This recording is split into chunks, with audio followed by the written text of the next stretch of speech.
Dear students, स्वागत है आप सभी का जय हिंद के यूट्यूब चैनल पर। हम चित्रसेन सर फिर से आप लोगों के बीच में वही अलंकार को लेकर के उपस्थित हुए हैं। जैसे कि आप लोगों को अभी कल जो वीडियो प्रोवाइड कराई गई थी उसमें आपको शब्द अलंकार के सभी टाइप्स को बताया गया था। तो अब हम यहाँ पर अर्थ अलंकार को लेकर के आए हुए हैं। और आप लोग ध्यान दीजिए कि हमारे इस चैनल पर सभी विषय को चैप्टर वाइज डिटेल से पढ़ाया जा रहा है, तो आप लोग चैनल पर विजिट करके चीज़ों को आसानी से पढ़ सकते हैं। तो चलिए देखते हैं अर्थ अलंकार।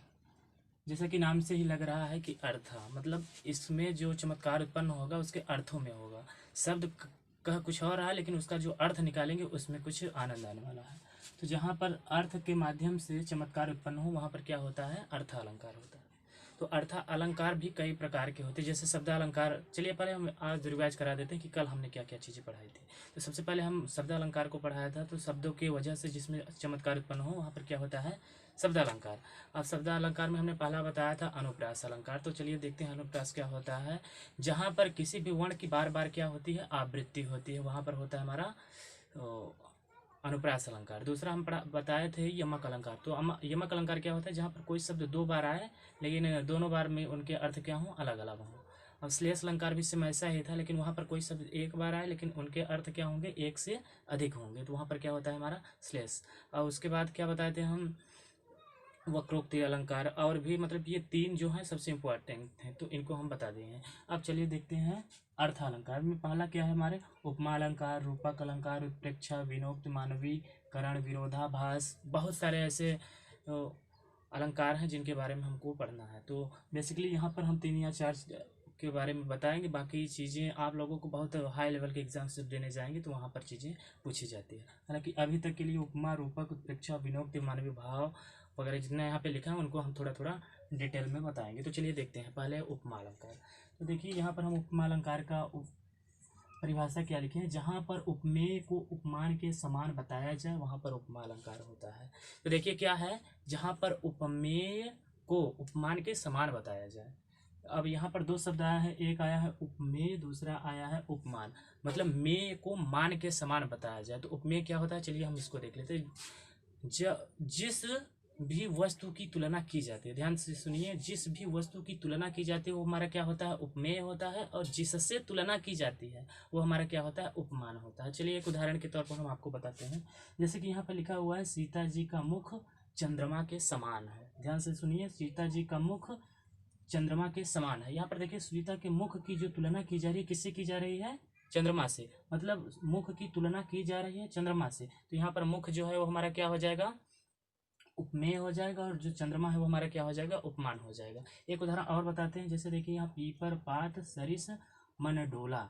यहाँ पर पीपर पात, यहाँ पर जो पीपल होता है, पीपल के पत्ते की तुलना कहाँ से की गई है, चंचल मन से की गई है। तो यहाँ पर जो पीपल का पात है, पत्ता है, वो क्या है हमारा, उपमेय है। और यहाँ पर मन जो है वो क्या है हमारा, उपमान है। तो उम्मीद करते हैं ये उपमा अलंकार आपको समझ में आ गया होगा। चलिए इसके पहचान के कुछ हम तरीके बताते हैं कि जब भी किसी उदाहरण में अथवा दी गई परीक्षा में जो भी चीज़ें दी जाएंगी तो उनके बीच में अगर आपको कहीं पे सी नज़र आ जाए, सी का मतलब ये वाली सी, और समान नज़र आ जाए, सरिस नज़र आ जाए, मतलब इस तरीके के अगर कोई वाचक शब्द आपको देखने को मिल जाए तो वहाँ पर आप लोग उपमा अलंकार को टिक कर सकते हैं। देखिए जैसे कि हम पहले उदाहरण में देख रहे हैं, सीता जी का मुख चंद्रमा के समान। यहाँ पर देखिए समान शब्द आ गया, समान शब्द आ गया, तो यहाँ पर क्या हो जाएगा हमारा, उपमा अलंकार। और इसमें देखिए सरिस शब्द आ गया तो ये भी क्या हो जाएगा, एक उपमा अलंकार हो जाए। और हम एक उदाहरण बताते हैं, फूल सी एक बाला। यहाँ पर देखिए सी शब्द आया, फूल सी मतलब फूल की तुलना की जा रही है किससे, उस बाला से, उस बालिका से। तो यहाँ पर जो सी शब्द भी है क्या है, वो उपमा अलंकार का वाचक शब्द है। तो उम्मीद करते हैं ये उपमा अलंकार आप लोगों को बेसिकली समझ में आ चुका होगा। तो अब आप लोग अगर कोई प्रैक्टिस बुक होगी, प्रैक्टिस सेट की बुक होगी, तो उसमें आप लोग अच्छे से इसका रिवाइज कर सकते हैं, रिवीजन कर सकते हैं। तो चलिए अब देखते हैं नेक्स्ट जो हमारे पास है अलंकार, दूसरा क्या है, रूपक अलंकार। तो रूपक अलंकार को हम देखते हैं। देखिए नेक्स्ट है हमारे पास रूपक अलंकार। तो यहाँ पर इसकी परिभाषा क्या है कि जहाँ उपमेय और उपमान में कोई अंतर ना हो वहाँ पर रूपक अलंकार होता है। फिर से ध्यान दीजिए आप लोग, यहाँ पर फिर से उपमेय और उपमान शब्द आया है। तो उपमेय और उपमान को एक बार हम फिर से बताना चाहेंगे कि जिसकी तुलना की जाए वो हमारा उपमेय होता है, और जिससे तुलना की जाए हमारा क्या होता है, उपमेय होता है।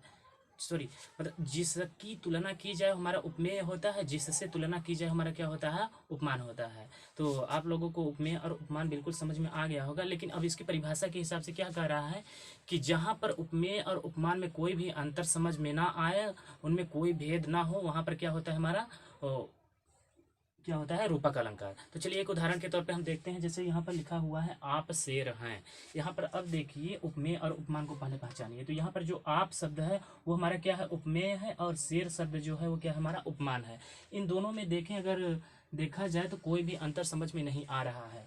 क्या है, आप शेर हैं, मतलब आपको शेर बताया गया है। यहाँ पर आप शेर की तरह नहीं है, बल्कि आप स्वयं शेर हैं। तो यहाँ पर आप और शेर में कोई अंतर समझ में नहीं आ रहा है, तो यहाँ पर क्या हो जाएगा हमारा रूपक अलंकार। दूसरा देखिए, सीता का मुख चंद्रमा है। अभी जो हम एक अभी उदाहरण लिए थे उस वाले में, तो वहां पर क्या था, सीता का मुख चंद्रमा के समान है, लेकिन यहाँ पर सीता का मुख को ही क्या कह दिया गया है, चंद्रमा कह दिया गया है। तो यहाँ पर मुख जो है क्या है, हमारा उपमेय है, और चंद्रमा क्या है, उपमान है। लेकिन इन दोनों में कोई भी अंतर समझ में नहीं आ रहा है, सीता के मुख को ही चंद्रमा कह दिया गया है। तो इसलिए यहाँ पर क्या हो जाएगा हमारा रूपक अलंकार।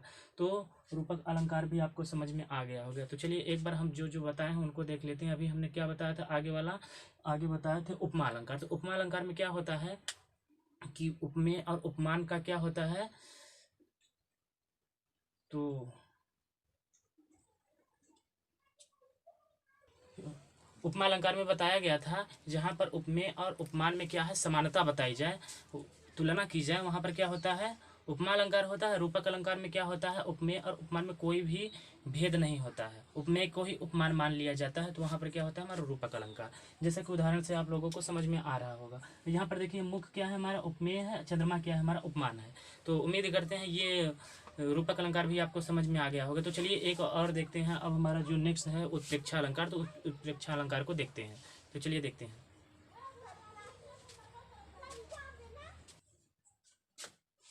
देखिए अब हमारे पास तीसरा जो अलंकार है उत्प्रेक्षा अलंकार। तो उत्प्रेक्षा अलंकार को चलिए देखते हैं।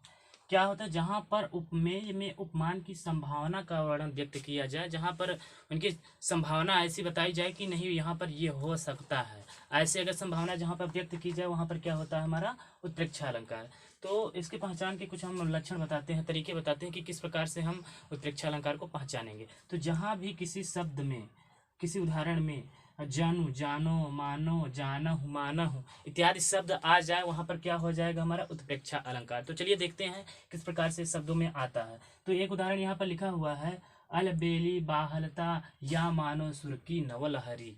क्या लिखा हुआ है, अलबेली बाहलता या मानो सुर की नवलहरी। तो यहाँ पर देखिए मानो शब्द आया है बीच में, देखिए तो क्या है, मानो शब्द आया है। तो यहाँ पर हमारा क्या हो जाएगा, उत्प्रेक्षा अलंकार। ध्यान दीजिएगा, ये पहचान के जो हैं इनको थोड़ा अगर आप याद कर लेंगे, तो अगर परिभाषा नहीं भी याद रहेगी तो भी आप क्या करेंगे, सही टिक करके आएंगे। तो अब यहाँ तक तो बिल्कुल समझ में आ गया। तो अब चलिए और देखते हैं दूसरा। तो चलिए देखते हैं। अब देखिए यहाँ पर हमारा जो चौथा अलंकार है वो बिनोक्ति अलंकार। तो चलिए देखते हैं बिनोक्ति अलंकार। इसमें कुछ इंटरेस्टेड है, मजा भी आने वाला है। तो चलिए देखते हैं। जैसे कह रहा है, बिना, जहाँ बिना शब्द के द्वारा किसी वस्तु की व्यर्थता को बताई जाए, मतलब इसकी वजह से वो चीज व्यर्थ है। ध्यान से सुनिए, मतलब किसी दूसरी वस्तु की वजह से दूसरी वस्तु क्या है, व्यर्थ है, उसकी व्यर्थता बताई जाए, वहां पर हमारा बिनोक्ति अलंकार होता है। तो चलिए एक उदाहरण के तौर पर हम देखते हैं। सर बिनु सर सिज बिनु सर, सर सरसिज बिन सूरे, तन यौवन बिन बिन यौवन तन, तन यौवन प्रिय दूरे। ध्यान से देखिए, यहाँ पर क्या कह रहा है, सर बिनु सर से, सर मीन्स होता है सूर्य, सूर्य के बिना तालाब। ध्यान से सुनिए, सूर्य के बिना तालाब, और तालाब के बिना कमल व्यर्थ है। उसी प्रकार से तन यौवन बिन बिन यौवन तन, मतलब तन के बिना यौवन और यौवन के बिना तन, तन यौवन प्रिय धूरे भी क्या है, एक दूसरे मतलब इन दोनों की अनुपस्थिति में ये चीज़ें क्या है, व्यर्थ हैं, इनका कोई काम नहीं है। जिस प्रकार से क्या होता है कि तालाब में अगर कमल ना हो तो तालाब भी क्या होता है, व्यर्थ ही होता है। अगर कमल भी है वहाँ पे, अगर तालाब नहीं तो भी वो किसी क्या है, व्यर्थ है। तो यहाँ पर एक दूसरे की वजह से चीज़ों की व्यर्थता को बताई जाती है, वहाँ पर क्या होता है हमारा विनोक्ति अलंकार। तो चलिए और आगे देखिए, अब कौन सा हो गया हमारे पास, विनोक्ति हो गया मानवीकरण। तो अब मानवीकरण हम देखते हैं। तो मानवीकरण पहले देख लीजिए क्या क्या चीज़ें हुई हैं। उपमा अलंकार हम बता दिए हैं क्या होता है, जहाँ पर उपमेय और उपमान की समानता बताई जाए वहाँ पर उपमा अलंकार होता है। और रूपक अलंकार जहाँ उपमेय और उपमान में कोई भेद ना हो, कोई भी अंतर ना हो, वहाँ पर क्या होता है, रूपक अलंकार। और उत्प्रेक्षा में अभी हम बताए हैं कि जहाँ पर उपमेय और उपमान की संभावना का वर्णन किया जाए कि नहीं ये चीज़ें हो सकती हैं, तो वहाँ पर क्या हो जाता है हमारा उत्प्रेक्षा अलंकार। और यहाँ पर विनोक्ति में क्या हुआ अभी हम बताए हैं कि जहाँ पर किसी वस्तु की व्यर्थता को बताई जाए, किसी दूसरी वस्तु की वजह से उस वस्तु की क्या की जाए, व्यर्थता बताई जाए कि बिना उस वस्तु के ये चीज़ क्या है, व्यर्थ है, बिना इस चीज़ के ये क्या है, व्यर्थ है, तो वहाँ पर विनोक्ति होता है। अब देखते हैं मानवीकरण, मानवीकरण अलंकार। तो चलिए देखते हैं मानवीकरण अलंकार क्या होता है। देखिए अब यहाँ पर चार चीजें बताई गई हैं। पांचवी देखिए क्या है, मानवीकरण अलंकार। जैसा कि लग ही रहा है कि ये मनुष्य की तरह बिहेव करेगा, तो यहाँ पर देखिए क्या कह रहा है, जहाँ पर निर्जीव सजीव की तरह कार्य करना करे, जहाँ पर सजीव के निर्जीव क्या है, वो सजीव की भांति कार्य करे, वहाँ पर क्या होता है, तो मानवीकरण अलंकार होता है।